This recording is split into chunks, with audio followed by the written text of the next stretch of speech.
ఇచ్చిన topic treatment of complex miasmatic and complicated chronic cases with example cases treated by doctor ఈ Ananthakrishna. So first అసలు మనం what is simple case and what is complicated case అనేది మనం first తెలుసుకోవాలి. And other medicines వల్ల గజిబిజి అవ్వకుండా, అంటే అదర్ మెడిసిన్స్ యూజ్ చేయటం వల్ల గజిబిజి అవ్వకుండా ఉన్నటువంటిది అని అర్థం అనమాట.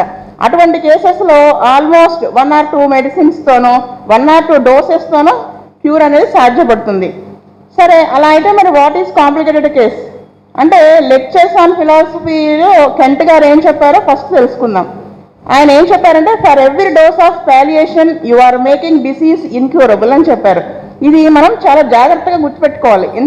ఇంకా ఆయన ఏం చెప్పారంటే for every attempt to palliate you are helping to render the case incurable అని చెప్పారు. అంటే ఇక్కడ మన పాలియేషన్ అంటే మనం ఏమనుకుంటాం అంటే మనం అనుకుంటున్న అర్థం వేరు. పాలియేషన్ అంటే ఏంటంటే ఇక్కడ మోస్ట్ సిమిలర్ రెమెడీ కాకుండా partially similar remedy or clinical basis మీద, అంటే నా common and particular symptoms basis మీద వేసినటువంటి ఏ మెడిసిన్ వల్ల అయినా కానీ పాలియేషన్ అనేది జరుగుతుంది అనమాట.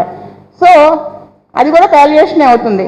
సరే, మనం అది ఎలా తెలుస్తుందండి మనం వేసిన మందు వల్ల పాలియేట్ అవుతుంది కేసు అని అంటే మందు వేసిన తర్వాత పేషెంట్లో వచ్చే చేంజెస్ని బట్టి మనకు తెలుస్తుంది అది పాలియేట్ అవుతుందా లేకపోతే మనకు క్యూర్ అవుతుందా అనేది.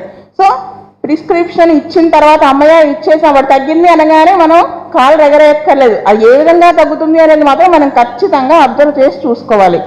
సో ఇక్కడ మనం ఇంకొక విషయం ఏంటంటే సీనియర్ ఫిలాసఫీలో క్లాసెస్లో ఈకే గారు complicated case and complex miasm గురించి ఏం చెప్పారో కూడా తెలుసుకుందాం. ఫర్ ఎగ్జాంపుల్ ఆయన చెప్పింది ఏంటంటే ఆయన చెప్పిందే ఫర్ ఎగ్జాంపుల్ అని చెప్పారు. 10 years ఒక సోరిక్ పేషెంట్కి ఈ విధంగా ట్రీట్మెంట్ ఇచ్చామనుకోండి, అంటే క్లినికల్ బేసిస్ మీద అలాగా పాలియేట్ చేస్తూ ఇచ్చామనుకోండి, వాడికి అసలు జబ్బు సిమ్టమ్స్ అనేవి కాకుండా, అంటే న్యాచురల్ సిమ్టమ్స్ అనేవి కాకుండా నానా చెత్త సిమ్టమ్స్ ఉంటాయి. అంటే ఆయన వెర్బేటంలోనే చెప్తున్నాను. కేసు పాడైపోతుంది. అట్లాంటి వాడిలో హెటిరోపతిక్గా సిమ్టమ్స్ ఉంటే అటువంటి వాడు కనుక వ్యభిచారం చేస్తే గనోరియా ఆర్ సిఫిలిస్ వచ్చే పాసిబిలిటీ ఉంటుంది. అలా కాకుండా సోరా వాడి బాడీలో ఉండి ఎటువంటి ట్రీట్మెంట్ తీసుకోకుండా ఉండి అలాంటి వాడు వ్యభిచరించిన వాడికి సైకోసిస్ కానీ సిఫిలిస్ కానీ అంటకుండా ఉండడానికే పాసిబిలిటీస్ ఎక్కువగా ఉంటాయి. అంటే పాసిబిలిటీస్ అన్నారు ఆయన, అది గుర్తుపెట్టుకోవాలి. ఎందుకంటే వాడిలో సిమ్టమ్స్ హోమియోపతిక్గా ఉంటాయి కాబట్టి. మళ్ళీ ఇంకా ఏం చెప్పారు ఆయన, ఈ పైన చెప్పిన కాంప్లికేటెడ్ కేసెస్లో 1000 రకాల సిమ్టమ్స్ గజిబిజిగా అల్లుకుపోయి ఉంటాయి. సో అలాంటి వాళ్ళ మైండ్ కూడా గజిబిజిగానే ఉంటుంది. ఇంకా ఆయన ఏం చెప్పారంటే when neglected, postponed or wrongly treated it goes into the interiors. Next, whenever it is palliated it gains speed and reaches incurable stage rapidly.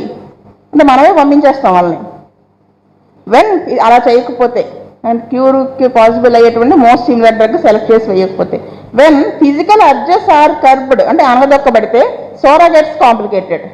When intellect is curbed, it leads to nervous and brain troubles. In the end, it will result into the cancer. When emotions are curbed, it leads to hypo and hypertension and ultimates will be either cancer, paralysis or diabetes. Since allopathic approach aims at palliation, it speeds up SORA to its ultimates అని చెప్పారు ఈకే గారు senior philosophy క్లాసెస్లో. ఇది మనం ఖచ్చితంగా దృష్టిలో పెట్టుకుని ఉండాలి. అయితే కెంట్ గారు ఫిలాసఫీ బుక్లో 149 పేజ్లో చెప్పారండి. ఇది ఏంటంటే a true homoeopathic prescription cannot made on pathology on morbid anatomy because provings have never been pushed in that direction అని చెప్పారు ఆయన. In addition to diagnostic ability, he must have peculiar knowledge, that is, he must be acquainted with the manner of expression of each and every disease. అంటే ఆ disease, ఆ వ్యాధి ఏ విధంగా వ్యక్తమవుతుంది, ఆ భావ వ్యక్తీకరణ మనం అబ్జర్వ్ చేస్తుంది అదంతా కూడా కన్సిడర్ చేసి వేయాలి తప్ప ఆ మార్బిడ్ ఎనాటమీ అంటే ఆ పెథలాజికల్ సిమ్టమ్స్ వాటిని బేస్ చేసుకుని కాదు అని చెప్పారు. He must know just how every remedy affects mankind in the memory and understanding and will, because there are no other things that our remedy can act upon as to the mankind, and he must know how the remedy affects functions, because there are no other ways in which the remedy affects the body. So ఇది మనకు చాలా, ఎందుకంటే ఇక్కడ మనం ఆర్గనాన్ని connect చేసుకుని materia medica ఈ రెండు connect చేసుకుని మనం ఇస్తేనే అది ఆర్ట్ ఆఫ్ హోమియోపతి అవుతుంది తప్ప అది అప్లైడ్ హోమియోపతి అవుతుంది. లేకపోతే ఏముంది, అలా కెంట్ గారు నిష్కర్షగా చెప్పారు, అది అలోపతిక్ మేనర్లో హోమియోపతిక్ మెడిసిన్స్ యూజ్ చేయడం అని చెప్పారు మనం అలా చేయకపోతే. సో ఈ విధంగా కాంప్లికేటెడ్ అండ్ కాంప్లెక్స్ మయాస్మిక్ కేసెస్ని ట్రీట్ చేసేటప్పుడు ప్రతి డ్రగ్ కూడా ఆచితూచి వేయాల్సి ఉంటుంది. బుజ్జిగారు ఎప్పుడు అంటారు, డ్రగ్ వేశాక ఆలోచించడం కాదు, వేయక ముందే మనం 1-10 ఆలోచించుకుని వేయాలి అని. ఇటువంటి కేసెస్లో అవసరమైన పొటెన్సీ కంటే హై కానీ అవసరమైన పొటెన్సీ కంటే లో కానీ వాడటం వల్ల వచ్చిన అగ్రవేషనా లేకపోతే హోమియోపతిక్ అగ్రవేషన్ అనేది కూడా తెలియాలి. అంటే మనకి హోమియోపతిక్ అగ్రవేషన్, ఆ అగ్రవేషన్ గురించి డీటెయిల్డ్గా తెలిసి ఉండాలి. అది మనం మాస్టర్ గారు సీనియర్ ఫిలాసఫీలో ఇచ్చారు, కెంట్ గారు ఫిలాసఫీలో కూడా ఇచ్చారనమాట. సో యూజువల్గా మనం ఏమనుకుంటామంటే so many diseases, so many suppressions ఉన్నాయి కాబట్టి సో మెనీ మెడిసిన్స్ పడతాయి అనుకుంటాం. కరెక్ట్గా మందు వేయగలిగితే minimum number of drugs and డోసెస్తో క్యూర్ పాసిబుల్ అవుతుంది అనడానికి ఎగ్జాంపుల్సే ఇప్పుడు నేను చెప్పబోయే మా overseas cases treated by doctor ఈ అనంతకృష్ణ. సో మనం ఇప్పుడు కేసెస్లోకి వెళ్దాం. ఇది ఫస్ట్ నేను చెప్పబోయే కేసు చాలా కాంప్లికేటెడ్, చాలా సపరేషన్స్. అది ఆ మాస్టర్ గారు రాసిన విధానం ఎలా ఉందంటే, చిన్నప్పటి నుంచి వాళ్ళ సిచ్యువేషన్స్ అని ఎలా ఉన్నాయి, ఎలా జబ్బులు అనేవి ప్రొసీడ్ అయ్యాయని చెప్పుకుంటూ వచ్చారు. ఆయన నేచర్ ఆఫ్ సిక్నెస్ చెప్పారనమాట. ఎలా అంటే లేడీ 43 ఇయర్స్, ఆవిడ 43 ఇయర్స్ ఏజ్. ఆవిడకి చిన్నతనంలో measles, chicken pox, mumps, scarlet ఫీవర్తో సఫర్ అయ్యారు. 11 ఇయర్స్ వయసు అప్పుడు నేసల్ పాలిప్స్ వచ్చాయి, ఆపరేషన్ చేశారు. నెక్స్ట్ 14 ఇయర్స్ ఏజ్లో ఎపెండిసెక్టమీ అయింది. నెక్స్ట్ 13 ఇయర్స్ ఏజ్లో మామూలుగానే మెచ్యూర్ అయ్యారు. మెన్సెస్ వచ్చింది, ఫస్ట్ మెన్సెస్ వచ్చింది. మెన్సెస్ టైంలో పెయిన్తో సఫర్ అవుతూ ఉంటే దానికి మళ్ళీ ఆవిడ ఎక్కువగా పిల్స్ వాడేశారు. సో 18 to 24 ఇయర్స్ ఏజ్ దాకా, 18 ఇయర్స్ ఏజ్ నుంచి 24 ఇయర్స్ ఏజ్ దాకా సెడేటివ్స్ తీసుకున్నారు. పగలు ఎనర్జీ కోసం ట్యాబ్లెట్స్ తీసుకునేవాళ్ళు. ఇక్కడ సెడేటివ్స్ తీసుకున్నారు అంటే నిద్ర పట్టకపోవడం వల్ల అని మనకు అర్థమవుతుంది. అయితే రీజన్ ఏమై ఉంటుంది అని మాస్టర్ గారు వెనక్కి క్వశ్చన్ వేస్తే ఆవిడ చెప్పింది, she had problems in her relationship and sexual problems. ఇది ఇంకా వివరంగా నెక్స్ట్ చెప్తాను. She could not express her anger అని చెప్పింది. అది mental symptom, main mental symptom అది. దీని వలన ఆవిడకి వచ్చినటువంటి ఏ ప్రాబ్లం అయినా లోపల బాధపడటం వల్ల, నిద్ర పట్టకపోవటం వల్ల ఈవిడ సెడేటివ్స్ తీసుకున్నారు అంత చిన్న వయసు నుంచే. నెక్స్ట్ వచ్చేసి 22 ఇయర్స్ ఏజ్లో ఒకసారి ఈవిడికి థైరాయిడ్ ఆపరేషన్ అయింది. థైరాయిడ్ ఎఫెక్ట్ అయ్యి ఆపరేషన్. మళ్ళీ 41 ఇయర్స్ ఏజ్లో కూడా మళ్ళీ ఆపరేషన్ అయింది. ఈ 22 ఇయర్స్ ఏజ్లో ఎందుకు అయింది అంటే ఇప్పుడు మనం చెప్పుకున్నాం కదా, నిద్ర పట్టకపోవడం దీనికి రీజన్స్, దాని వలన థైరాయిడ్ ఎఫెక్ట్ అవ్వడం. ఇది 41 ఇయర్స్లో ఎందుకు అయింది అనేది నేను మళ్ళీ చెప్తాను. అయితే ఇక్కడ సరే సర్జరీ చేయించుకోవటము అంటే అది సప్రెస్ చేసినట్టే అవుతుంది, క్యూర్ అయితే ఖచ్చితంగా కాదు. అయితే 22 ఇయర్స్ ఏజ్ నుంచి ఆవిడ ఏం చేశారంటే థైరాయిడ్ ఆపరేషన్ అయ్యాక 3 ఇయర్స్ హార్మోన్ టాబ్లెట్స్ వాడారు. 28 to 30 ఇయర్స్ ఏజ్ వరకు ఏజ్లో అప్పుడు డాక్టర్స్ అంటే ఆవిడ 18 ఇయర్స్ ఏజ్ నుంచి సఫర్ అయింది నిద్ర పట్టకపోవడం వల్ల, వీళ్ళు సెడేటివ్స్ ఇచ్చేసారు. అప్పుడు 28 ఇయర్స్ అప్పుడు డయాగ్నోస్ చేశారు, నువ్వు మెంటల్ స్ట్రెస్ వల్ల నీకు నిద్ర పట్టడం లేదు అని చెప్పి. అయితే అదనమాట. ఇది జరిగిన 4-5 ఇయర్స్కి వాళ్ళు అది గమనించారనమాట. ఎలా కనుక్కున్నారు వాళ్ళు అంటే, she felt dizziness and could not see, she was very nervous, her eyes were infected. So అందుకని వాళ్ళు చెప్పగలిగారట. 17 ఇయర్స్ ఏజ్ నుంచి అంటే తన వయసు 17 ఇయర్స్ నుంచి అంటే తన వయసు 26 సంవత్సరాల వయసు నుంచి తన హస్బెండ్తో హార్టీ రిలేషన్షిప్ లేదు. అంటే వాళ్ళు చిన్న వయసులోనే రిలేషన్షిప్స్ అవి ఉంటాయి కదా. సో హస్బెండ్తో సరైన రిలేషన్షిప్ లేదు అని చెప్పారు. సో ఇది కూడా ఒక కారణం అయ్యి ఉండొచ్చు, ఆ థైరాయిడ్ ఎఫెక్ట్ అవ్వడము, సెడేటివ్స్ తీసుకోవడానికి, నిద్ర పట్టకపోవడానికి. నెక్స్ట్ వచ్చేసి 30 ఇయర్స్ ఏజ్ నుంచి ఆవిడ స్పైరల్ వాడారు, అంటే ఫ్యామిలీ ప్లానింగ్కి కాపర్టీ లాంటిది వాడారు అనమాట. 4 ఇయర్స్ ఉంచారు. నెక్స్ట్ వచ్చేసి 20 అది అక్కడంతా సపరేషన్స్, అంటే మన ఆర్డర్ అలా గుర్తుపెట్టుకుంటే నెక్స్ట్ ఆవిడ దేంట్లోకి వెళ్ళింది, ఆ వ్యాధి అనేది దేంట్లోకి లీడ్ చేసింది అంటే బ్రాంకైటిస్ వచ్చింది. ఆవిడ 24 ఇయర్స్ ఏజ్ నుంచి 34 ఇయర్స్ ఏజ్ దాకా బ్రాంకైటిస్తో సఫర్ అయ్యారు. దానికి మళ్ళీ యాంటీబయాటిక్స్ వాడేశారు. సో ఆ తర్వాత అంటే ఇప్పుడు ఆవిడ 43 ఇయర్స్ ఏజ్ అని చెప్పాం కదా, 93లో అంటే 42 ఇయర్స్ ఏజ్ అప్పుడు, 41 ఇయర్స్ ఏజ్ అప్పుడు థైరాయిడ్ సర్జరీ సెకండ్ టైం అయిందన్నాను కదా. అప్పుడు మాస్టర్ గారు ఏమై ఉంటుందా అని అడిగితే అప్పుడు ఆవిడ చెప్పుకొచ్చింది. ఏమని చెప్పింది తెలుసా? ఆయన రాసిన sentence, she had fear of fear.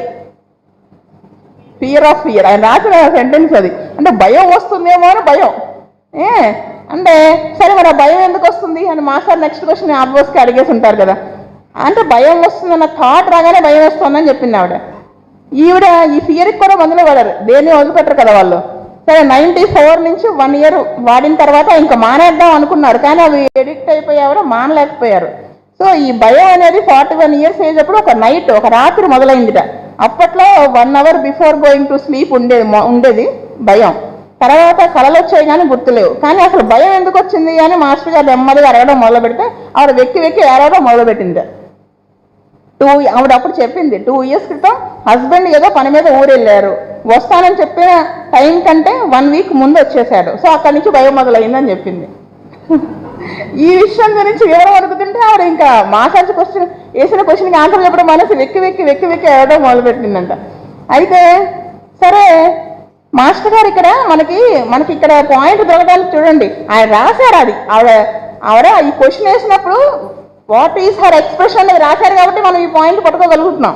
అంటే ఆయన అబ్జర్వ్ చేశారు, అది కన్సిడర్ చేశారు, ఇది కూడా ఒక సిమ్టమ్, ఈ వెక్కి ఏడవడం ఈ పర్టికులర్ క్వశ్చన్ వేసినప్పుడు అని రాశారు. సో మనకి అలా అది రావాలనే దానికోసం మనం నేర్చుకోవాలి. ఈ ఇన్సిడెంట్ జరిగిన దగ్గర నుంచి బాగా డిస్టర్బ్ అయ్యాను ఎమోషనల్గా అని చెప్పింది. ఈయన నెక్స్ట్ క్వశ్చన్ ఏమై ఉంటుంది, ఎందుకు హస్బెండ్ 1 week ముందు వస్తే, యాక్చువల్ ఎవరైనా హ్యాపీగా ఫీల్ అవుతారు ముందు వస్తే, ఎందుకు బాధగా ఫీల్ అయ్యారు అని అడిగితే ఆవిడ చెప్పింది, she had much misplaced affections and emotions. She had no harmony with her husband. వేరే వ్యక్తితో ఎమోషనల్ కాంటాక్ట్ ఏర్పడింది ముందు. తర్వాత హస్బెండ్ దగ్గర దొరకలేదు, బాయ్ ఫ్రెండ్ దగ్గర వెతుక్కొని కనెక్ట్ అయింది. అతనితో రిలేషన్షిప్ ఫామ్ చేసుకుని సీక్రెట్గా సెక్షువల్ కాంటాక్ట్ కూడా స్టార్ట్ చేస్తుంది. ఇది మనకి ఏం తెలియజేస్తుంది? సైకోటిక్ నేచర్ని తెలియజేస్తుంది కదా. అంటే ఈవిడ భయానికి ఏమిటి కనెక్షన్ అని ఇక్కడ మాస్టర్ చూస్తే, ఒకవేళ హస్బెండ్కి ఈ విషయం తెలిసిపోయిందేమో, అందుకే 1 week ముందు వచ్చాడేమో అని భయం స్టార్ట్ అయింది. అదనమాట అసలు కారణం. ఎందుకు ఈవిడికి ఆ డౌట్ ఎందుకు వచ్చింది అంటే మాస్టర్ కింద రాశారు, షీ ఈజ్ సస్పీషియస్. కాబట్టి ఆ డౌట్ వచ్చింది ఆవిడికి. భయపడిపోయి అక్కడి నుంచి భయం స్టార్ట్ అయింది. ఇది అదనమాట. Since then she started to get in to haunting fear. ఆయన రాసిన వర్డ్ కూడా హాంటింగ్ ఫియర్ అనమాట. అందుకే ఈ ఫియర్ వల్ల 41 years అయినప్పుడు మళ్ళీ థైరాయిడ్ ప్రాబ్లం వచ్చి మళ్ళీ సర్జరీ చేయించుకోవాల్సి వచ్చింది. సో బేసిక్గా ఆవిడ ఫియర్ గురించే మందుకు వచ్చారు. షీ వాజ్ బేసిక్గా తను anxious person, very easily gets disturbed emotionally కూడా. సో ఈ ఎక్కువగా ఇంకా ఇది ఇన్సిడెంట్ జరిగేటప్పటికి ఆల్రెడీ తను చాలా యాంగ్జియస్ ఎమోషనల్, ఇంకా ఎక్కువ డిస్టర్బ్ అయిపోయారు. సో ఈ బ్రాంకైటిస్తో సఫర్ అయ్యారు కదా 24 to 34 years ఏజ్ వరకు. అది మళ్ళీ రూట్ మార్చుకుని ఎటుపోయింది, ఫిస్టులా యానాలోకి వెళ్ళిపోయింది. బ్రాంకైటిస్ వచ్చింది, దానికి మందు వాడారు, ఫిస్టులా యానా, దానికి ఆపరేషన్ చేయించారు వెంటనే. సో ఇక్కడ దాకా మనం చూస్తే ఏంటి, ఫస్ట్ చిల్డ్రన్ డిసీజెస్, పాలిప్స్, తర్వాత అపెండిసెక్టమీ, తర్వాత ఇవి సెడేటివ్స్ వాడారు, థైరాయిడ్ సర్జరీ అయింది, మళ్ళీ బ్రాంకైటిస్ వచ్చింది, దాంట్లో నుంచి ఫిస్టులాకి వెళ్ళింది, భయం వచ్చింది, మళ్ళీ థైరాయిడ్ ఆపరేషన్ అయింది. అంటే సైకిల్ చెప్తున్నాను, ఇంకా ఉంది కేసు, ఇంకా కంప్లీట్ అవ్వాలి. దీనికి ఎక్స్ట్రా ఫ్యూయల్ యాడ్ అయినట్టుగా ఈవిడ ఎవరితో అయితే ఎమోషనల్గా అటాచ్ అయిందో ఆ బాయ్ ఫ్రెండ్ వేరే అమ్మాయితో రిలేషన్షిప్ వెళ్ళిపోయాడు. ఆవిడకి అది తనని బాగా డిస్టర్బ్ చేసేసింది అనమాట. అంటే అప్పుడు ఎందుకు డిస్టర్బ్ చేసిందని తెలుస్తుంది అంటే, she gained weight 10 kgs. So ఇంకా తను డిప్రెషన్లోకి వెళ్ళిపోయింది. మళ్ళీ అంటే థైరాయిడ్ రెండోసారి ఆపరేషన్ అయిన తర్వాత కూడా మళ్ళీ డిప్రెషన్లోకి వెళ్ళి దానివల్ల మళ్ళీ వెయిట్ గెయిన్ చేయడం స్టార్ట్ చేశారు. ఇవన్నీ కలిసి ఫిస్టులా ఆపరేషన్ అయిన తర్వాత, ఈ మధ్యలో ఫిస్టులా ఆపరేషన్ అయిపోయింది. అప్పుడు కొలెస్ట్రాల్ లెవెల్ బాగా పెరిగిపోయి heart beat out of rhythm start అయింది. అంటే హార్ట్ ఎఫెక్ట్ అయ్యేలాగా అయిపోయింది. అంటే ఒరిజినల్గా తన సైకోటిక్. ఎలా అంటే మాస్టర్ గారు రాశారు, she was suspicious and had hard time to make decisions, memory not good, likes to be neat and clean, likes company, had fear of death and depression. ఇంకొక సెంటెన్స్ రాశారండి ఆయన, బిట్వీన్ ద లైన్స్ చూడాలి ఇక్కడ మనం. She never shares her feelings with anybody. ఇది psychotic అని అనుకున్నాను. ఎలాగా ఇంట్రోవర్ట్ కూడా అయ్యి ఉండొచ్చు అనుకుంటారు కదా మీరు. అప్పుడు షీ కెనాట్ ఎక్స్ప్రెస్ అని రాసేవాళ్ళు. కానీ ఇక్కడ ఆయన రాశారు she never shares her feeling. అంటే తన నేచర్ అనేది ఎవరికి తెలియజేయకుండా ఉంటుంది. అది మనం ఎలా కన్ఫర్మ్ చేసుకుంటాము అంటే మాస్టర్ గారికి తప్ప ఎవ్వరికి చెప్పలేదు. ఆ హస్బెండ్కి కూడా తెలియకుండా అన్నాళ్ళుగా బాయ్ ఫ్రెండ్తో రిలేషన్ మెయింటైన్ చేసింది. మళ్ళీ దానివల్ల డిస్టర్బ్ అయ్యింది. అది కూడా ఎవరితో చెప్పలేదు, ఏ డాక్టర్తోనూ చెప్పలేదు, మాస్టర్ గారితో మాత్రమే చెప్పింది. అది కూడా ఏంటంటే అది కూడా సైకోటిక్ నేచర్ ఈ మాస్టర్తో చెప్పడం. ఎందుకంటే మందు కరెక్ట్గా పడకపోతే మళ్ళీ ఈ భయం అసలే భయపడుతుంది కదా, ఈ జబ్బు ఎటు వెళ్ళిపోతుందో మనం ఆ భయం తగ్గించుకోవాలంటే ఇవన్నీ చెప్పాలని మాస్టర్ గారు ముందే చెప్పడం వల్ల ఇవన్నీ ఆవిడ చెప్పింది అనమాట. ఆ నెక్స్ట్ ఈ హార్ట్ ప్రాబ్లం వచ్చాక స్కిన్ ఎఫెక్ట్ అయింది. Next teeth filled with amalgam, palms and were dry and feet were dry. ఇంకా లాస్ట్కి ఎటు వెళ్ళిందంటే కేసు మెలనోసైటిక్ డిస్ప్లేజియాలోకి వెళ్ళింది. అంటే this is a precancerous condition, క్యాన్సర్తో కాదు. She had allergy for paper and disinfects. బేసిక్గా తను చిల్లీ పేషెంట్, వామ్ వెదర్ ఇష్టం, విండోస్ అవి ఓపెన్ చేసి ఉంచుకోవడానికి చూస్తుంది, స్వీట్స్ ఫ్రైడ్ ఫుడ్ అంటే ఇష్టం, వామ్ ఫుడ్ మీల్స్ ఇష్టపడుతుంది, యూజెస్ లాట్ ఆఫ్ సాల్ట్. ఇది అనగానే మనకు నేట్రమూరు వెలిగేస్తుంది, ఏడ్చారనగానే ఇంకోటేదో వెలిగేస్తుంది. కానీ మాస్టర్ గారు ఇచ్చింది అసలు అలా కాదు. అంటే ఎందుకు ఏ మందు ఎప్పుడు వేయాలనేది చెప్తా. Married, she was married, 2 children, plethoric. ఇంకా ఆవిడకి మానసిక లక్షణం రీసెంట్గా వచ్చింది ఏంటంటే తన కూతురితో very strong connection with her daughter.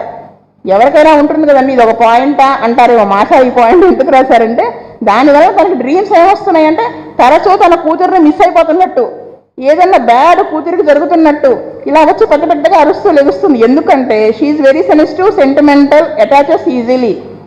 Bye friend దూరం అయ్యాడు, హస్బెండ్తో సరిగా లేదు, కూతురు కూడా దూరం అయిపోతుందేమో అన్న బాధ అనమాట. అది అందుకని మాస్టర్ గారు ఇక్కడ ఈ పాయింట్ నోట్ చేశారు. పేరెంట్స్ వచ్చేసి మదర్ సైకోటిక్ అంటే osmotic, father Born with club foot, BP ఉంది, లంగ్ ఫంక్షన్స్ 50% ఓన్లీ, చిన్నతనంలో అతనికి ట్యూబర్క్లోసిస్ వచ్చింది. సో ఇది కేసు. ఇప్పుడు ట్రీట్మెంట్ పార్ట్, మెయిన్ పార్ట్కి వస్తే మాస్టర్ గారు ఎలా ఇచ్చారో చూడండి. బేసిక్గా ఇది చూస్తే 3 మయాస్మాటిక్ కేసు, అంటే కొంచెం సిఫిలిటిక్ మయాజం ఉంది, మిగతా అంతా కూడా సైకోటిక్ అండ్ సోరా మెయిన్గా ఉంది. అయితే 10th లెక్చర్స్ ఆన్ ఫిలాసఫీలో ఆయన ఏం చెప్పారంటే సోరిక్ మయాజంతో వచ్చిన దానికంటే లేదా ప్రైమరీ మేనిఫెస్టేషన్స్తో వచ్చిన దానికంటే నెంబర్ ఆఫ్ మయాజమ్స్తో ఉన్నటువంటి ప్లస్ ఓవర్ డ్రగ్గింగ్ అయినటువంటి సో మెనీ సపరేషన్స్ ఉన్న కేసు యొక్క ట్రీట్మెంట్ చాలా జాగ్రత్తగా చేయాలి. సరైన పద్ధతిలో ట్రీట్మెంట్ చేయకపోతే అది క్యాన్సర్లోకి లీడ్ చేస్తుంది. ఇక్కడ అంతే కదా, ఇది ప్రీ క్యాన్సరస్ కండిషన్లో ఉంది, సో మెనీ సపరేషన్స్, కాంప్లెక్స్ మయాస్మాటిక్. ఇక్కడ కరెక్ట్గా జాగ్రత్తగా వేయకపోతే వెళ్ళిపోతుంది. ఇక్కడ మనకి ఆర్గనాన్ చాలా అవసరం, ఆ దారి చూపిస్తుంది అనమాట, లైట్ వేసి తీసుకెళ్తుంది. ఇక్కడ మాస్టర్ గారు ఏం చేశారంటే మాస్టర్ గారు ఏం వేశారంటే మందు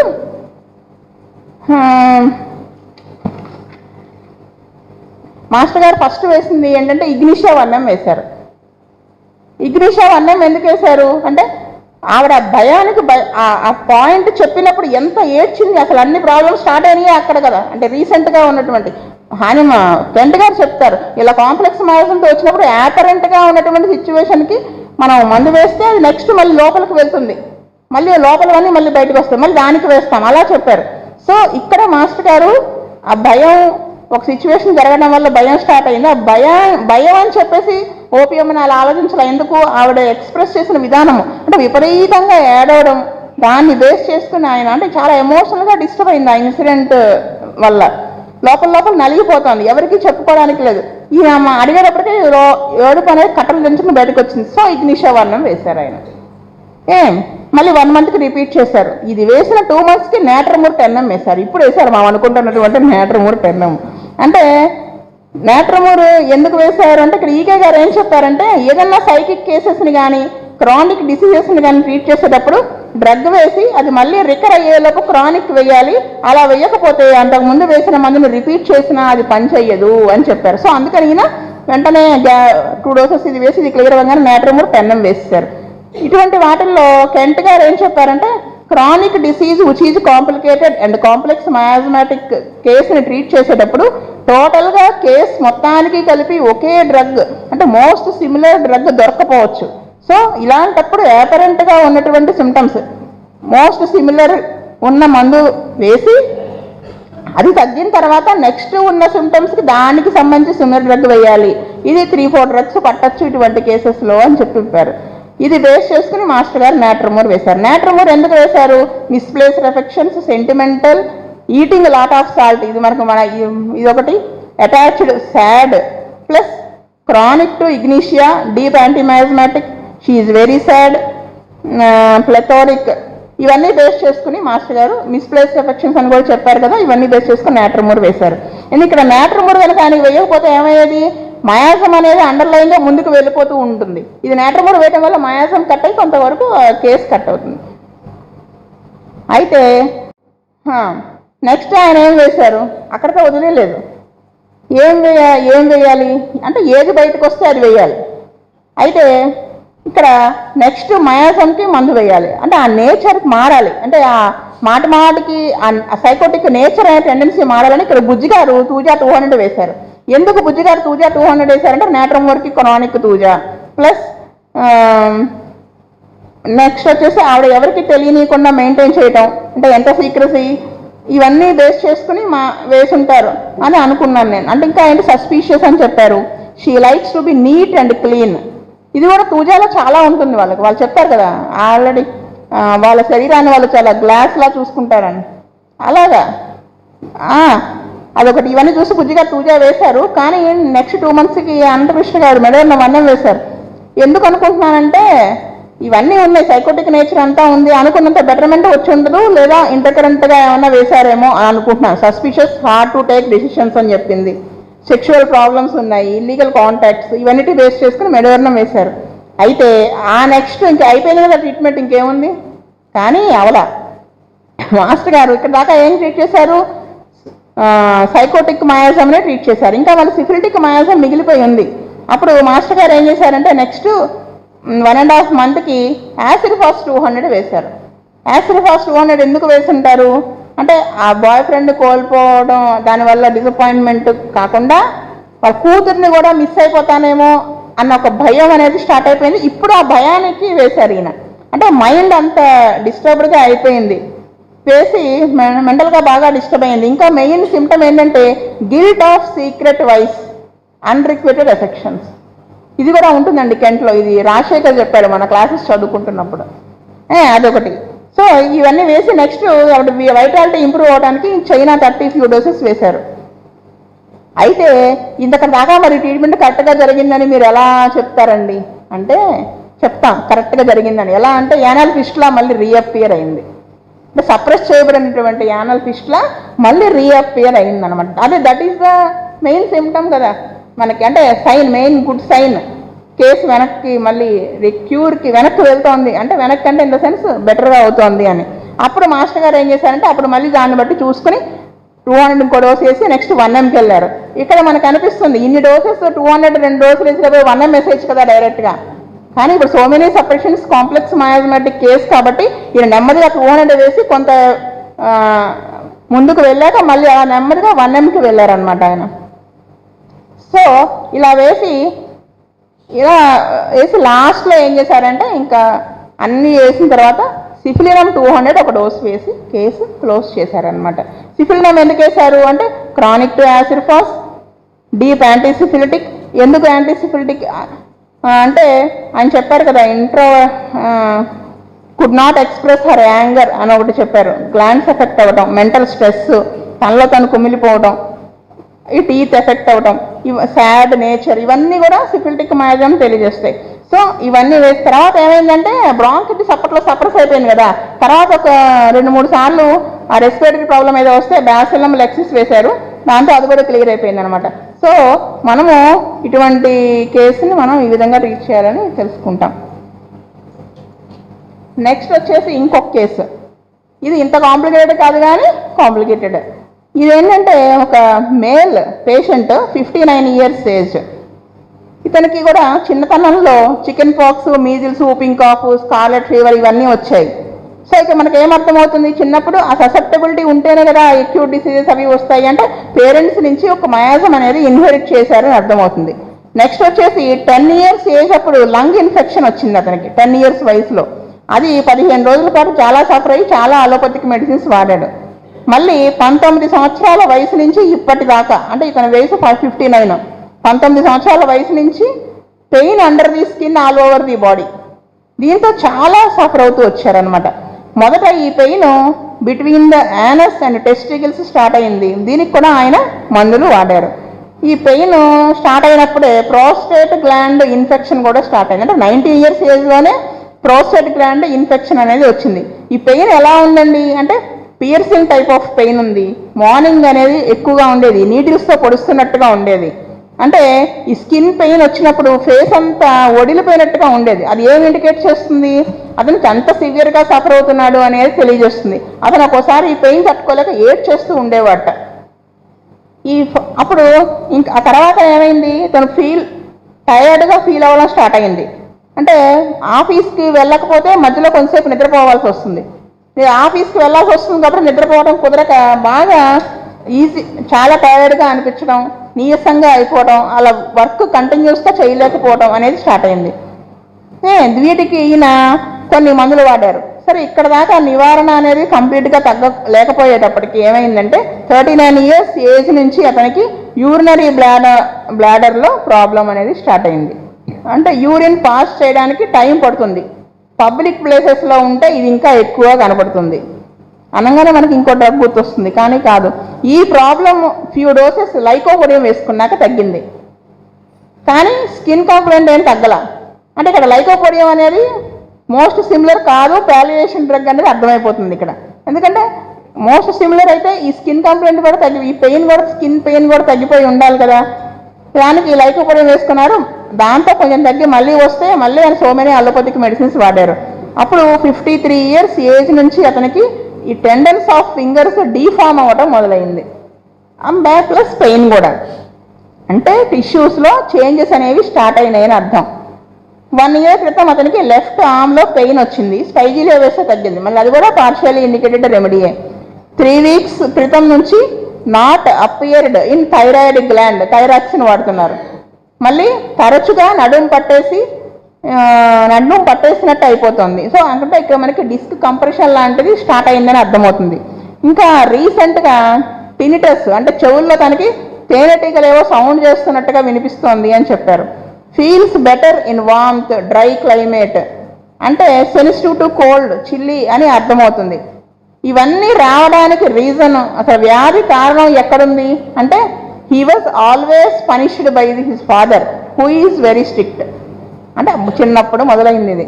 హీ వాజ్ మోర్ ఇంట్రోవర్ట్ అని చెప్పారు. మాస్టర్ ఇంట్రోవర్ట్ అని రాయలా, more introvert, very strict, very punished and always punished అని రాశారు. అంటే ఆ సెంటెన్సెస్ మనం వర్డ్స్ చదువుకుంటే అర్థమవుతుంది.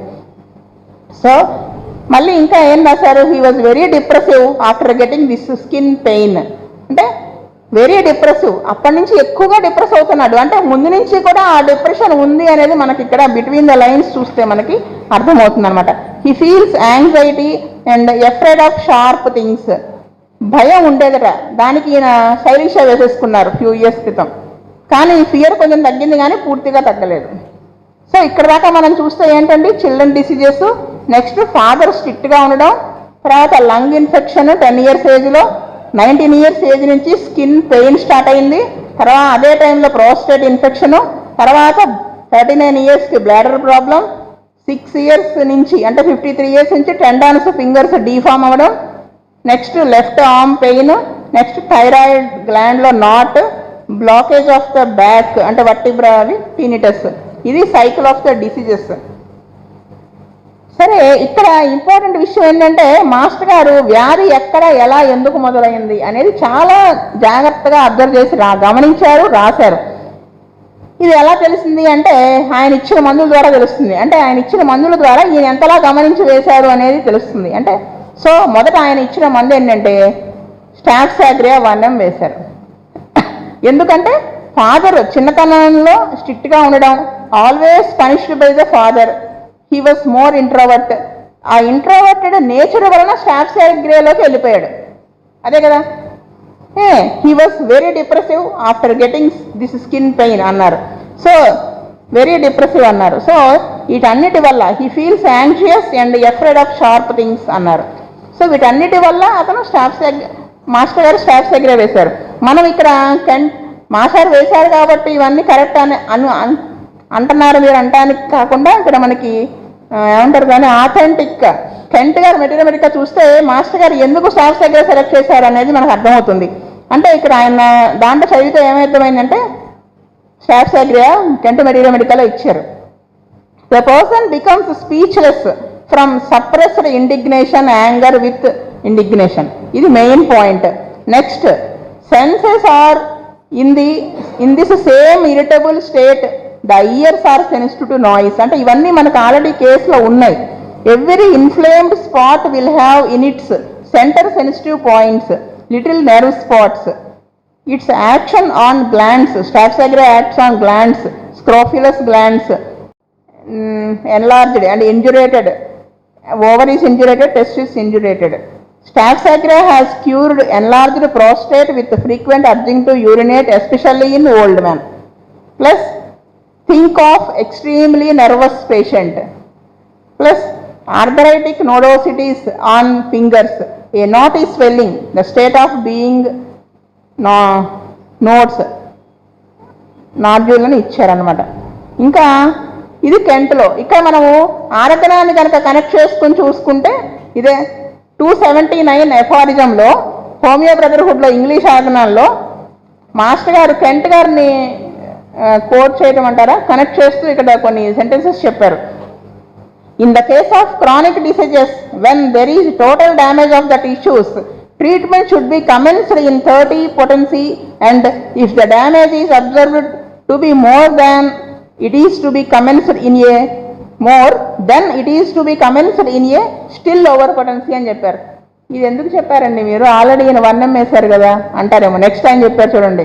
In the cases where the mental symptoms are very prominent, the treatment should be commenced with 1M or 10M and 50M potency depending upon the intensity of mental symptoms.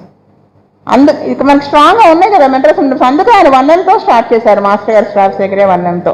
So he started with staphylococcus 1M. ఆ తర్వాత master గారు 2 months తర్వాత x ray 30 ఒక dose వేశారు.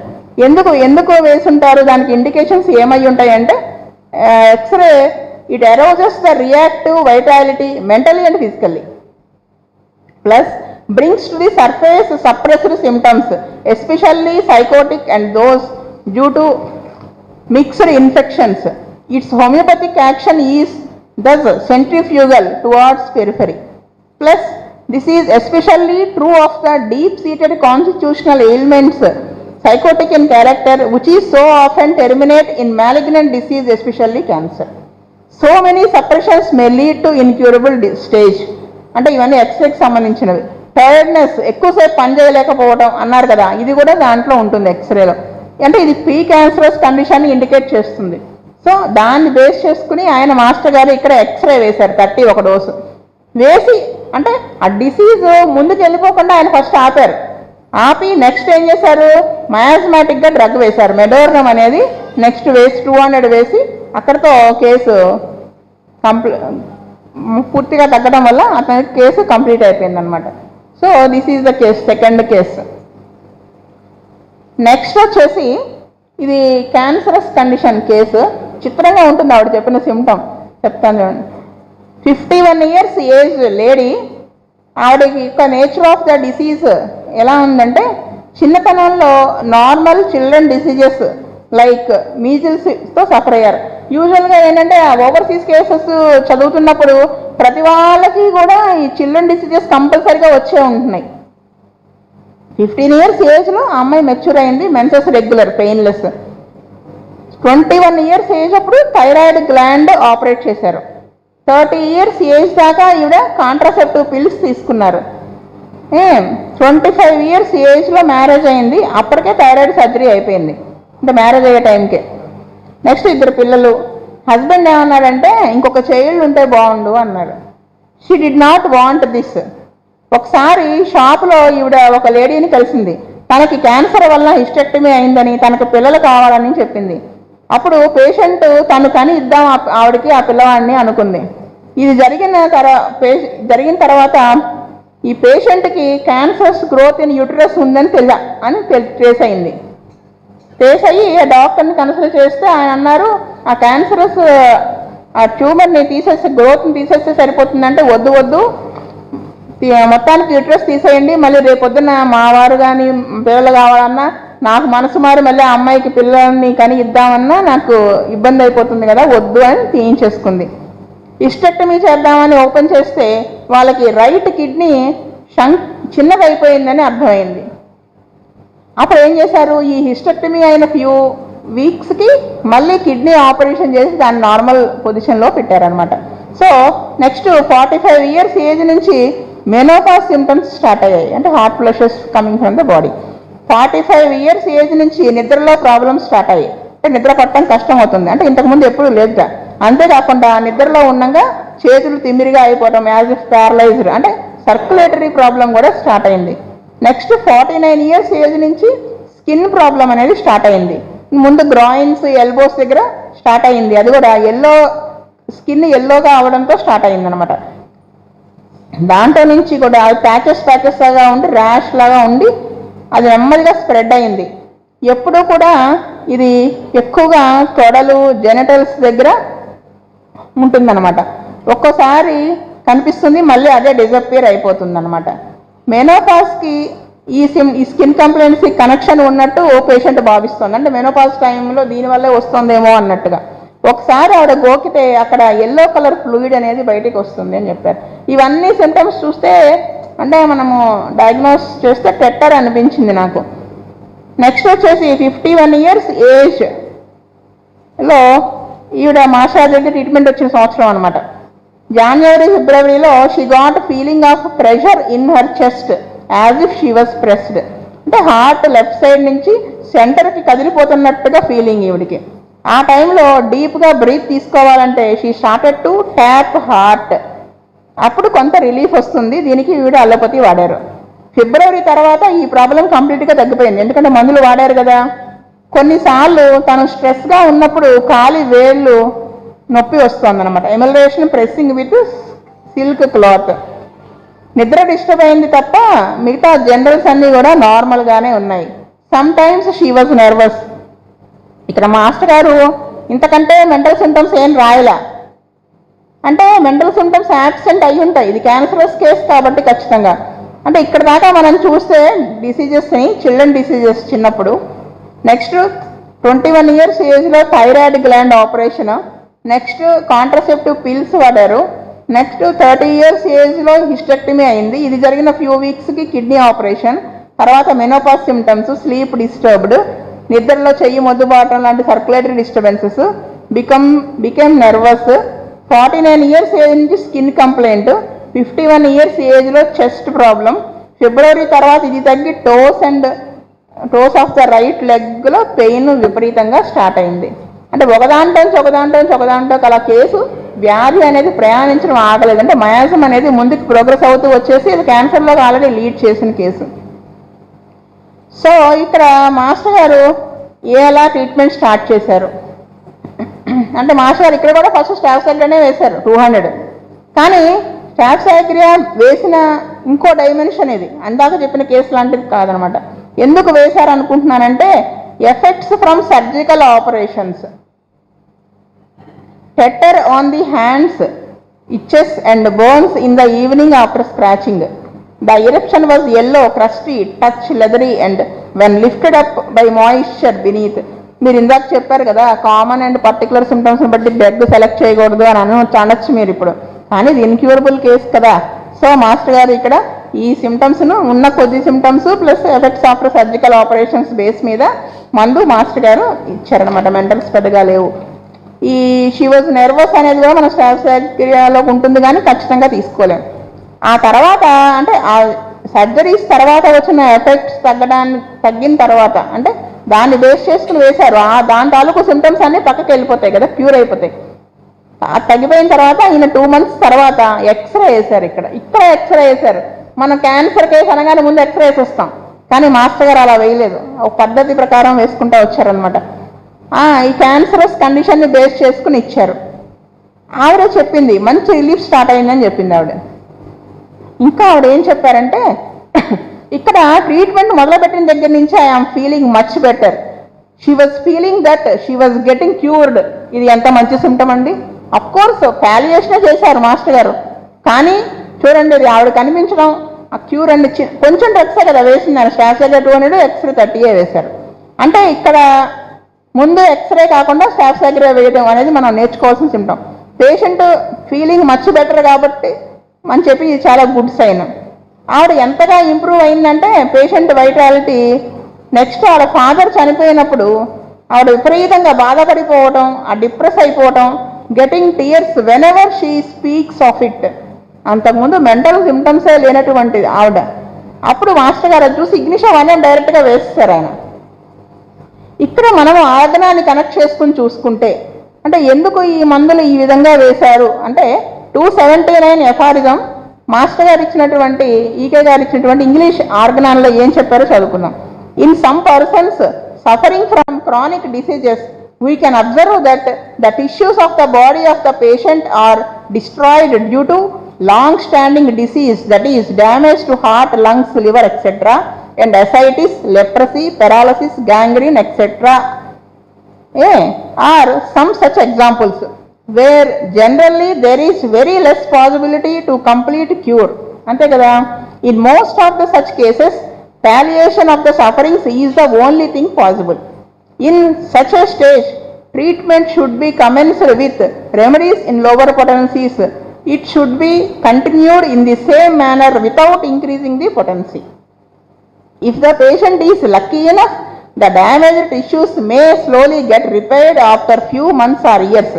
Then there may be some cure of some of the sufferings. And మాట చూడండి, there may be some cure of some of the sufferings అని ఈకే గారు ఇచ్చారు. Only after observing this the potency can be increased. ఆవిడ betterment చెప్పింది x ray వేశాక, అందుకని తర్వాత ఆయన వర్ణం వేశారు, ఇగ్నిషియా వర్ణం చూడండి అదనమాట. నెక్స్ట్ 2 months తర్వాత మళ్ళీ x-ray 32 doses with 2 months gap ఇచ్చారు. అంటే ఇది ఎలా ఉందంటే ట్రీట్మెంట్ నాకు అనిపించింది very simple and good valuation with minimum number of drugs and doses, అది to this very complicated incurable case. అది మన డ్రగ్గులు వేసేయటం కాకుండా అంటే ఇలా కూడా ఇలాగే చెయ్యాలి, కరెక్ట్ వేలో మనం హోమియోపతిక్గా అంటే మనం ఇలాగే చెయ్యాలి అనడానికి నిదర్శనం. ఇటువంటి కేసెస్ గురించి కెంట్ గారు ఇంకా క్యారెక్టరిస్టిక్స్ అనేటువంటి చాప్టర్లో ఆయన ఏం చెప్పారంటే, when a proper application of the homoeopathic remedy has been made, the acute disease which is to be cured however malignant and painful it may be subsides in a few hours if recent, and in a few days if it is somewhat older అని చెప్పారు ఆయన. That will force the honest homeopathic physician to seek the proper remedy. ఎంత క్లియర్గా ఇచ్చారండి, ఎంతలాగా మనకు ఆయన చెప్పారు Kent గారు. ఇది చదువుతున్నప్పుడు నాకు ఈకే గారు, బుజ్జిగారు, అనంతకృష్ణ గారే గుర్తొచ్చారు. అంటే ఈ విధంగా వాళ్ళు మన ట్రీట్మెంట్ చేయటం అనేది అంటే మనము 100% మాస్టర్ గారు హానిమన్ గారు కెంట్ గారు చెప్పిన లైన్స్లో మనం ట్రీట్మెంట్ చేస్తే ఇంత పేషెంట్ని మనం సరైన పద్ధతిలో ట్రీట్ చేసిన వాళ్ళం అవుతాం. మనకు 100 మంది పేషెంట్లు వచ్చి మనం ట్రీట్ చేసేసాం, ఎడాపెడా మందులు వేసేసాం అనేది కాదు. వేసిన 4గురికైనా మనం 100% కరెక్ట్గా క్యూర్ చేయగలిగామా లేదా అనేది చాలా, అది కెంట్ గారు కూడా ఇచ్చారు, ఇదే సెంటెన్స్ ఇచ్చారు ఆయన, అది నేను తెలుగులో చెప్పాను అంతే. ఇంకొకటి చాలా విచిత్రమైన కేసు ఏంటంటే మీరే ఆశ్చర్యపోతారు, ఈ డ్రగ్ ఎలా వేశారు ఈయన. ఒక చిన్న బాబు 12 years యూఎస్లో ఉంటాడు, 7th standard చదువుతున్నాడు. వాడుకి ఉన్న ప్రెగ్నెంట్ మొత్తం మీకు చెప్తాను చూడండి. సిజేరియన్ బర్త్, మైల్ స్టోన్స్ అన్ని నార్మల్, 10 years ఏజ్ వరకు అతనికి ప్రాబ్లమ్స్ ఏం లేవు, ఏ హెల్త్ ఇష్యూ లేదు. 10 years ఏజ్ అప్పుడు స్కూల్ 7:30 to 3:30 దాకా ఉండేది. స్కూల్ నుంచి రాగానే మోషన్కి పరిగెత్తేవాడు. పేరెంట్స్ ఇది అబ్జర్వ్ చేయలేదు. 10 days తర్వాత అబ్జర్వ్ చేశారు, మోషన్స్ అవుతున్నాయి అన్నారు. పేరెంట్స్ సుదర్శనం గారిని కాంటాక్ట్ చేశారు ట్రీట్మెంట్ చేసుకోవడం. తర్వాత మా ఆయన మాస్టర్ గారికి కొన్న ట్రీట్మెంట్ చేసి రిఫర్ చేశారు. అయితే మోషన్స్ మొదలైన 1.5-2 monthsకి బ్లడ్ పట్టం గమనించారు. అంటే డైలీ 2-3 times మోషన్స్ అయిపోవడం, బ్లడ్ పట్టం, ఇంకా నాకు సల్ఫర్ లాంటి డ్రగ్స్ అన్నీ వేశారు. బాగా ఇమాసియేషను, వీక్నెస్ బాగా పెరిగింది. అప్పటికి 3-4 times per day మోషన్ అవుతుండేది. అలోపతి డాక్టర్ని కన్సల్ట్ చేస్తే ఏం పర్వాలేదని 3-4 టైమ్స్ అయితే పెద్ద ప్రాబ్లం కాదన్నారు. వీళ్ళు నెక్స్ట్ మోషన్స్ బ్లడ్ కూడా పడుతోంది అన్నప్పుడు వాళ్ళు అది కన్సిడర్ చేశారు. అది నెమ్మదిగా 7 to 8 times per day motions అవ్వడం స్టార్ట్ అయింది అనమాట. ఈ 1 week అయ్యేటప్పటికి థిక్గా బ్లడ్ పడటం స్టార్ట్ అయింది. పీడియాట్రిషియన్ దగ్గరికి వెళ్తే చాలా సీరియస్గా ఉంది, ఈ హాస్పిటల్ అడ్మిట్ చేశాను అన్నారు. హెచ్బి లెవెల్ బాగా తగ్గిపోయిందిట. 3 days అన్ని టెస్టులు చేసి బాబుకి ఇన్ఫ్లమేషన్ ఎట్ బోవెల్స్ అని తేల్చారు, వాళ్ళు డయాగ్నోస్ చేశారు. వెంటనే తగ్గడానికి మెడిసిన్స్ పెట్టారు. 10 days హాస్పిటల్లో ఉన్నాడు, కొంచెం తగ్గింది. మళ్ళీ 10 రోజుల తర్వాత మళ్ళీ సేమ్ ప్రాబ్లం స్టార్ట్ అయిపోయింది. మోషన్స్, వాంతులు, వికారం. మళ్ళీ తీసుకెళ్లారు. అప్పుడు రెమికేడ్, మెట్రానిజోల్ అనే మందులు ఇచ్చారు. నెక్స్ట్ వచ్చేసి ప్యాంటాప్రజోల్ కూడా ఇస్తూ వచ్చారు. అయితే 2022 ఆగస్టులో వాళ్ళు ఇండియా వచ్చారు. వచ్చినప్పుడు మాస్టర్ గారిని కలిస్తే మాస్టర్ గారు చెల్డోనియం 200 వేశారు. 10 days ఇండియాలో ఉండి వెళ్ళారు, కానీ దాంతో పెద్ద రిలీఫ్ రాలేదు.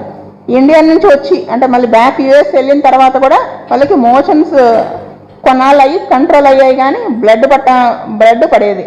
మెడిసిన్స్ మళ్ళీ అలోపతి వాడేశారు వాళ్ళు, కొంత తగ్గింది. 1 year దాకా ఇలాగే అవటం మొదలుపెట్టింది. అంటే మళ్ళీ మోషన్స్ అవ్వడం, బ్లడ్ పట్టడం, మందులు వాడటం, మళ్ళీ తగ్గడం, మళ్ళీ స్టార్ట్ అవ్వడం. So tablets once in a month ఇలాగ మారుస్తూ వస్తూ వచ్చారు. లాస్ట్కి ఇంక వీళ్ళు లాభం లేదని వాళ్ళు చేసేటువంటి లాస్ట్ ఇదేంటంటే స్టెరాయిడ్స్ స్టార్ట్ చేస్తారు. ఎంతలాగా అంటే రోజుకి 6 tablets స్టెరాయిడ్స్ అలాగా ఇస్తూ వచ్చారు, కానీ తగ్గలేదు. మా బుజ్జిగారు అంటారు కదా, వాట్స్కి తూజా వేస్తే తూజా అంటుందని చెప్పి, అలాగే ఇది మోషన్స్ కూడా అవి తగ్గలేదు, ఎన్ని పెట్టుకొట్టినా తగ్గలేదు అనమాట. అప్పుడు 2023 సెప్టెంబర్లో మళ్ళీ మాస్టర్ గారిని కాంటాక్ట్ చేశారు. ఇంకా అన్నీ అయిపోయినాయి కదా. అప్పుడు మాస్టర్ గారు ముందు ఎబ్రటానం 30తో స్టార్ట్ చేశారు. తర్వాత బ్లడ్ పట్టడం, మోషన్స్ కంట్రోల్ అయిపోయినాయి ఎబ్రటానం 30తో. అంతలా సఫర్ అవుతుంటే మనమైతే 200 1 వేసేస్తాం. 30తో స్టార్ట్ చేశారు. చేసినప్పుడు అది ఫిజికల్ లెవెల్లో ఎక్కువ పనిచేస్తుంది కదా, దట్స్ వై.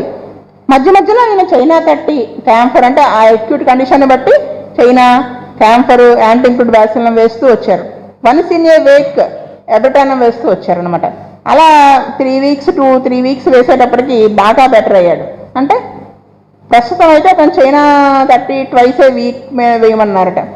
సరే 3 months అప్పటికి ఏమైంది అతని కండిషను, మోషన్స్ అవి 1 yearగా సఫర్ అవుతున్నప్పటికీ హైట్ పెరగడం ఆగిపోయింది, హెచ్బి లెవెల్ పడిపోయింది, బాగా వీక్నెస్, పేల్, ఇమాసేషన్ బాగా ఉంది. ఈ ఎబ్రటానం 30 వేయడం 3 doses వేసిన తర్వాత నెమ్మదిగా హైట్ పెరగడం మొదలుపెట్టాడు. 4-5 months లోపల 5 inches పెరిగేట. స్టెరాయిడ్స్ 1 month వేసేటప్పటికి బాగా పఫీ అయ్యాడు కదా, అవంతా కూడా లాగేసింది. మళ్ళీ బ్లడ్ పట్టడం ప్రస్తుతం 1 or 2 times స్టూల్ అవుతుంది. బ్లడ్ పట్టడం కూడా 2023 సెప్టెంబర్ నుంచి మళ్ళీ అవ్వలేదుట. ఆకలి పెరిగింది, వీక్నెస్ లేదు, హెచ్బి లెవెల్ 12 grams వచ్చింది. సో ఇంకా ఏంటంటే అది వరకు ఆకలి అస్సలు ఉండేది కాదు. ఇప్పుడు నెంబర్ ఆఫ్ టైమ్స్ వెళ్ళేవాడు కదా మోషన్స్, ఇప్పుడు 1 or 2 times వెళ్తున్నట్టు. అది కూడా కొంచెం గట్టిగానే అవుతుందిట మోషన్. అప్పట్లో ఏంటంటే నిద్రలో కూడా మధ్యలో లెగిచిపోయి మోషన్కి వెళ్ళిపోయేవాట. ఇప్పుడు అలా ఏమీ అవ్వట్లేదని చెప్పారు.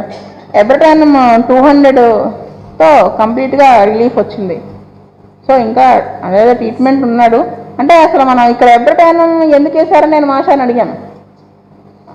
అసలు మనం ఊహించాం కదా, మన దృష్టి అయిపోయి నక్సాంగా యాంటమ్ ఇటే వెళ్ళిపోతుంది. బ్లడ్ మోషన్స్ అంటే మెర్క్సెల్. మాస్టర్ గారు ఏం చెప్పారంటే ఆయన చెప్పిన మాటల్లోనే, నాకు ఆ పిల్లవాడు డిస్క్రైబ్ చేసినప్పుడు నాకు మెరాస్మస్ కనిపించింది అని చెప్పారు. అంటే మాస్టర్ గారు యూఎస్ కేస్ కదా ఇది, ఫిజికల్గా డైరెక్ట్గా చూడలేదు. అతని ఫిజిక్ ఎలా ఉందని అడిగారట. వాళ్ళు డిస్క్రైబ్ చేసిన దాన్ని బట్టి మెరాస్మస్ అనిపించింది. ఎబ్రటానంలో ఇంకా ఏముందంటే it has caused and cured burning ulcerative pains in the stomach and intestines with suspicious vomiting. అంటే ఇక్కడ స్టమక్ గురించి చెప్పారు, మనం బోవెల్స్కి అప్లై చేసుకుంటే అలా. ఇంకా మెయిన్గా మాస్టర్ గారు ఎబ్రటానం చెప్పింది ఏంటంటే, ఇది ఆ పిల్లవాడి గురించి చెప్తున్నప్పుడు ఈకే గారు ట్రీట్ చేసినటువంటి ఒక ఎబ్రటానం కేసు గుర్తొచ్చిందిట. అంటే ఇలా అది గుర్తొచ్చి ఇలాగే ఉంది ఆ కేసు కూడా అని కనెక్ట్ చేసుకుని అప్పుడు ఆయన ఎబ్రటానం మళ్ళీ పుస్తకం తీసి చదివి వేశారు. అంటే మనం ఎబ్రటానం అనేది ఊహించాం కదా, అది తట్టేట్టు చేయడమే కట్టింది అంటే అక్కడ ఈకే గారు పనిచేయడమే అనేది మాస్టర్ గారు చెప్పారు. సో ఇది చాలా ఇదనమాట. నెక్స్ట్ సో ఇక్కడితో కేసెస్ కంప్లీట్ అని. ఇవాళ అమ్మగారి జన్మదినం కాబట్టి మనము కొన్ని విషయాలు అమ్మగారి గురించి కూడా అమ్మగారిని కూడా స్మరించుకుందాం అనిపించింది. అంటే ఒకటి చెప్తాను. బుజ్జి గారు మొన్న అనుకున్నాం కదా రాజశేఖర్ ఒక చిన్న పిట్టకి శ్రీశైలం క్లాసెస్లో చెప్పారు లారోసిరోసిస్ వేశారు. అలాంటిదే ఇంకొకటి అనమాట. ముషివాడలో ఉన్నప్పుడు ఒక పిల్లని గుర్తు నాకు, కుక్క పిల్ల అది నీళ్ళు తాగేసో సంథింగ్ ఏదో అన్కాన్షియస్లో ఉంది. ఈ బుజ్జిగారు అనంతకృష్ణ గారు దాన్ని చూస్తూ ఏం మంది వేద్దాం ఏంటి సిమ్టమ్స్ అని అలా చూస్తూ ఉన్నట్ట. అమ్మగారు అన్నం వార్చుకోవడానికి బయటకు వచ్చారట. వారుస్తూ లారోసిరోసిస్ పడుతుందేమో చూడరా అన్నారట ఆవిడ. వెంటనే వితౌట్ ఎనీ సెకండ్ థాట్ లారోసిరోసిస్ వేసిన 5 నిమిషాలకు అది పరిగెట్టుకుంటూ వెళ్ళిపోయిందిట. అంటే అమ్మగారికి ఏం తెలుసు అని అనుకోలేదు అక్కడ. అంటే మాస్టర్ గారు అమ్మగారు ఒకటే నాణానికి ఉన్నటువంటి ఒకే కాయిన్కి ఉన్నటువంటి 2 వైపులు అన్నమాట. 2 దేహాలు, ఒక ఆత్మ. అక్కడ వీళ్ళు చాలామంది అనుకుంటూ ఉంటారు అని ఒకసారి మాస్టర్ చెప్పారు, అమ్మగారికి ఇవి పెద్ద ఇంట్రెస్ట్ లేదు, ఈకే గారు ప్రవచనాలు చెప్తుంటే ఎక్కడికి రారు అది ఇది అని. అంటే ఇక్కడ చూడండి ఆవిడ ఎలా చెప్పారు. ఆ డ్రగ్ అంటే మనలో ఆ సమర్పణ ఆరాధనా భావం ఉంటే ఈకే గారు చంటి పిల్లవాడి దగ్గర నుంచి ఎవరిలో నుంచైనా పనిచేస్తారు. ఇలాంటిదే అమ్మగారితో నాకు ఒక ఎక్స్పీరియన్స్ ఏంటంటే, ఒక కేసులో గైనిక్ ప్రాబ్లం వచ్చింది ఒక అమ్మాయికి, చాలా సఫర్ అవుతుంది. అమ్మగారు ఆ టైంలో ఫోన్ బుజ్జిగారి కోసం చేస్తే అమ్మగారు ఫోన్ ఎత్తిన మాట్లాడుతూ ఉంటే ఏంటో చేసామంటే, ఒక పాపకి ఇలాగా విపరీతంగా బ్లీడింగ్ అయిపోతుందండి, మందులు వేసినా తగ్గలేదు, ఒకసారి బుజ్జిగాని అడుగుదామని. మరి గైనిక్ డాక్టర్కి చూపించావా అన్నారు ఆవిడ. మన మందులు వేస్తాం కదండి, మన మందుల్లో తగ్గిపోతుంది కదండి అన్నాను. అప్పటికీ మనకి వెలగలేదు. అదే బుజ్జిగారితో చెప్తే అమ్మగారు ఫోన్ ఎత్తారండి ఇందాక, మళ్ళీ 5 నిమిషాలకు చేయమంటే ఇప్పుడు చేశాను, అమ్మగారికి చెప్పానండి ఈ కేసు. అమ్మగారు ఏమన్నారు అన్నారు, గైనిక్ డాక్టర్కి చూపించావా, ఇది ఆడవాళ్ళకి సంబంధించిన ప్రాబ్లం కదా అన్నారు అని. వెంటనే గైనిక్ డాక్టర్కి చూపించు అన్నారు. ఆయన మందు ఏం చెప్పలేదు. ఎందుకు తర్వాత సరే ఆవిడకి చూపించాము, ఏదో వాళ్ళు ఇస్తారు కదా, అదేంటి ట్రాపిక్ ఎంఎఫ్ ఇచ్చారు, తగ్గింది బ్లీడింగ్. అప్పుడు బుజ్జిగారు అమ్మాయిది పర్టికులర్స్ తీసుకుని చార్ట్ వేయించు అన్నారు. వేయించితే ఆ అమ్మాయికి పీరియడ్ చాలా బ్యాడ్గా ఉందిట. ఏ మందు వేసినా కానీ పని చేయదు. అంటే ఇప్పుడు మన అమ్మాయిని సర్వైవ్ అయ్యేలా చేయడం మెయిన్ ఇంపార్టెంట్. ఏ సిస్టమ్ ఆఫ్ మెడిసిన్ వాడుతున్నామా అనేది నాట్ ఇంపార్టెంట్. అక్కడ అమ్మగారి ద్వారా మాస్టర్ గారు మాట్లాడి అమ్మగారు చెప్పిన మాటని వేదవాక్కుగా తీసుకుని ఆయన చెప్పి ఫ్యూ మంత్స్ తర్వాత మళ్ళీ ఆ అమ్మాయికి హోమియో ట్రీట్మెంట్లోకి వచ్చింది. ఆ హోమియోపతి మందు వేస్తేనే తగ్గిపోయింది. అంటే అది మనము బుజ్జిగారు ఒక్కొక్కసారి క్వశ్చన్ ఎవరన్నా వచ్చి అడుగుతారు కదా, ఏమంటే ఆపరేషన్ చేయించుకోనా వద్దా. నేను చూశాను ఒక కేసు, అడిగితే వాళ్ళు ఆల్రెడీ ఒక పేషెంట్ ఉన్నారు, ఆవిడ గబక్క లోపలికి వచ్చి అడిగింది. బుజ్జిగారు ఏం మాట్లాడలా, కామ్గా ఉన్నారు. ఈవిడ పేషెంట్ కూర్చుని ఉండి అడిగింది క్వశ్చన్, బుజ్జిగారు ఏం మాట్లాడలా. వెంటనే ఒక ఆవిడ గబక్కన లోపలికి వచ్చేసి మా అబ్బాయి పెళ్ళండి అని కార్డు ఇచ్చి పువ్వులు స్వీట్స్ ఇచ్చింది. ఈయన వెంటనే ఆపరేషన్ అక్కర్లేదు, తగ్గుతుంది హోమియోపతి మందుతో అన్నారు. ఎలా చెప్పారు అన్నాను. అంటే మనము 100% మాస్టర్ గారికి సమర్పణ అయ్యి ఉన్నప్పుడు శకున దేవతలు మనకి ఇలాగా హెల్ప్ చేస్తారు అని చెప్పారు. అంటే చూడండి మనం అంటే ఆయన ఎలా ఉన్నారు అనేది. నెక్స్ట్ వచ్చేసి ఇంకొక మాట అమ్మగారి గురించి చెప్పుకునేది ఏంటంటే, వైజాగ్ గురు పూజలు జరిగినప్పుడు ఒకసారి అమ్మగారి పాదాల దగ్గర నన్ను ఉంచేవాళ్ళు. అయితే ఆ సంవత్సరం అమ్మగారు రాలేదనమాట కళ్యాణ మండపానికి, ఇంట్లో ఉంచారు. బుజ్జిగారు నాకు ఇచ్చిన వర్క్ ఏంటంటే ఎవరిని ఎక్కువసేపు లోపల ఉంచకు అని. అంటే అమ్మగారు స్ట్రెయిన్ అయిపోతారని ఆయన ఉద్దేశం. స్ట్రెయిన్ అయిపోతున్నారని ఎక్కువసేపు మాట్లాడితే వీక్ అయిపోతున్నారు, రాత్రికి సఫర్ అవుతున్నారని అలా చెప్పారు. సరే వీళ్ళకి నేను బయటే చెప్పి పంపించేదాన్ని, మీరు ఎక్కువసేపు లోపల ఉండకండి అని. వాళ్ళు 5 నిమిషాలు అవగానే బయటకు వచ్చేవాళ్ళు. అమ్మగారు నన్ను పిలిచారు, ఏంటో ఎవరో చెప్పినట్టుగా 5 నిమిషాలు అవగానే బయటకు వచ్చేస్తున్నారు అని. ఇంకా మనం ఏం చేస్తామని చెప్పేసాను నేను, ఇలా అన్నానండి అని. అమ్మగారు తిట్టారండి నన్ను, అసలు నన్ను చూసి వస్తున్నారు అనుకుంటున్నావా వీళ్ళందరూ, ఈకే గారు మొహం చూసి వస్తున్నారు. మనం ఏదన్నా ఒక తప్పు పని చేస్తే ఎవరికి వస్తుంది చెడ్డ పేరు? ఈకే గారికి వస్తుంది అని అసలు మామూలుగా పెట్టలేదు. అంటే అసలు యాక్చువల్గా ఆవిడ అలా అనుకోవాల్సిన అవసరం లేదు. ఆవిడ అలా ఎవరు అనుకోరు. కానీ ఆవిడ ఎందుకు అలా ఉన్నారు, మనం ఎలా ఉండాలనేది చెప్పడానికి. మనం డిస్పెన్సరీస్లో ఈకే గారు ఫోటో పెట్టుకుని మనం ప్రాక్టీస్ చేస్తున్నాం. మనల్ని చూసి రావటం లేదు ఖచ్చితంగా పేషెంట్స్ ఎవరైనా కానీ, పెడిక్లినిక్ అయినా కానీ, ప్రీ డిస్పెన్సరీ అయినా కానీ. అంటే మనం ఎలా బిహేవ్ చేయాలి, ఆవిడే అలా ఉన్నారు అంటే మనం ఎలా ఉండాలి అనిపించింది ఆ క్షణం నాకు. అదొకటి అన్నమాట. ఇంకా ఆవిడ ఈకే గురించి చాలా ఇదిగా చెప్పారనమాట. ఏంటంటే నాతో అన్నారు, ఈకే గారు చాలా కష్టపడి అంటే వర్క్ చేసి చిన్న విత్తనాలు నాటి చిన్న చిగురు మొలక వచ్చేదాకా ఉండి బుజ్జి అనంతకృష్ణకి అప్పచెప్పి వెళ్ళారు. దాన్ని వీళ్ళు సంరక్షించి వృక్షాలు చేశారు. ఆ వృక్షాల కింద నీడలో మీరందరూ ఎంజాయ్ చేస్తున్నారు. అంటే ఆ వృక్షం అంటే ఆ సర్వీస్, ఆ వర్క్, అది చూస్తూ ఈకే గారు పైనుంచి చూస్తూ ఆనందపడిపోతున్నారు అని చెప్పారు. అది అంటే వాళ్ళిద్దరూ ఆనందంగా, ఇంకా నువ్వు నిజంగా ఆనంద పెట్టాలి అంటే వాళ్ళకి ఏవేవో డబ్బులు ఇచ్చో ఏవేవో గోల్డ్ పెట్టడం వల్ల బుజ్జి అనంతకృష్ణ ఆనందపడరు.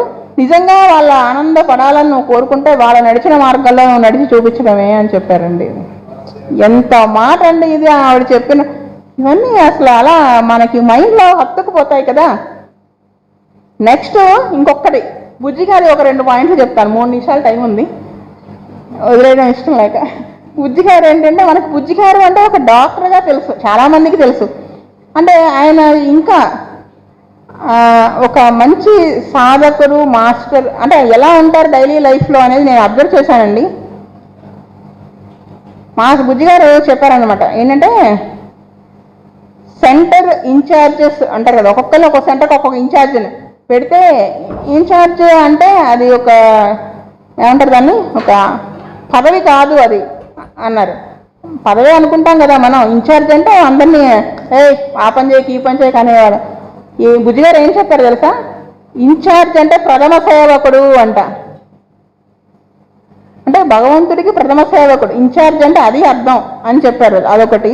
నెక్స్ట్ బుజ్జి గారు ఎప్పుడు కూడా రీఫిల్ ప్యాకెట్ ఉంటుంది కదా, ఆయన దగ్గర ఎప్పుడు రీఫిల్ ప్యాకెట్ ఉంటుంది. లాస్ట్ రీఫిల్ పెన్నులో వేసుకున్న వెంటనే నెక్స్ట్ డేలో ఆ రీఫిల్ అయిపోయే లోపు వితిన్ 2 days కొత్త ప్యాకెట్ కొనుక్కొచ్చుకునేవాళ్ళు. దేనికి తడుముకోవాల్సిన అవసరం ఉండకుండా ఉండేవాళ్ళు ఆయన. ఇలా ఎందుకు చేయాలండి అన్నాను. అంటే ప్రతిదానికి మనం చదువుకుంటూ, అంటే ఈకే గారు చెప్తారు కదా, శ్రీదేవి బుక్కు పూజలో కూర్చుని గంట కోసం పరిగెడతాం, దీపారాధన కోసం పరిగెడతాం, అది పట్టరా ఇది పట్టరా అంటాం. అది కాదు కదా, అన్నీ సర్దుకొని మనం కూర్చోవాలి, దేనికి చదువుకోవడానికి ఉండకూడదు. అది డైలీ లైఫ్లో ప్రతిదాంట్లో కూడా నీకు ఇంట్లో పప్పులు ఉప్పులు దేంట్లో అయినా ఇది మనం ఇంప్లిమెంట్ చేసుకోవాలి. అప్పటికప్పుడు చదువుకొని పరిగెట్టేలా ఉండకూడదు అని చెప్పారండి. నెక్స్ట్ ఇంకొక అదనమాట. ఇవి బుజ్జి గారి గురించి. సో ఇక్కడతో ఒక చిన్న ఫన్నీ ఇన్సిడెంట్స్ చెప్పి 1 minute ఆపిస్తాను. ఫన్నీ ఇన్సిడెంట్, అమ్మగారి పాదాల దగ్గర నన్ను కూర్చోబెట్టేవాళ్ళు. ఎవరు అమ్మగారి పాదాలు ముట్టుకోకూడదని. ఎందుకు అంటే వారి కాళ్ళు ఇన్ఫెక్ట్ అవ్వడం వల్ల చాలా పెయిన్ ఉండేదన్నమాట. ఒకసారి అమ్మగారి పాదాల దగ్గర కూర్చొని నిద్ర కొనికిపాట్లు పడుతూ ఉంటే ఏదో ఒక చెయ్యి అమ్మగారి పాదాల దగ్గరికి వచ్చేస్తుంది, లీలగా కనిపించింది. వెంటనే ఆ చెయ్యి విసిరేశాను. అమ్మగారు కళ్ళు తెరిచి చూసి అమ్మగారు అన్నారు, ఇది నా చెయ్యే, నాకు దొరకబెట్టి గోకున్నా అనుకుంటే ఇది అమ్మగారు ఎంతమందికి చెప్పారంటే, నెక్స్ట్ గురు పూజల్లో అమ్మగారు అన్నారు, ఒరే బుజ్జి ఉండరా, శ్రీదేవి వస్తే నా కాళ్ళు నన్ను గోక్కుంటానని. సో ఈ అవకాశం ఇచ్చినటువంటి అనంతకృష్ణ గారికి ధన్యవాదాలు, నమస్కారాలు తెలియజేసుకుంటూ ఇలాగే మమ్మల్ని ఎప్పుడూ సేవలో ఉంచమని ప్రార్థిస్తున్నాను. వాస్తవ